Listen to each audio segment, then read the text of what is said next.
Welcome to our guide on removing location information from your Twitter posts on PC. Let's walk through the steps together.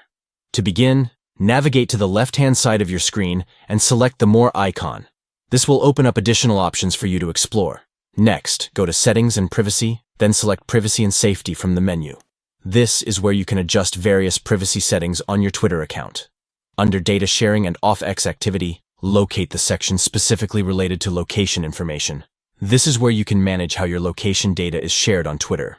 Within the location information settings, you will find an option labeled Add Location Information to your posts.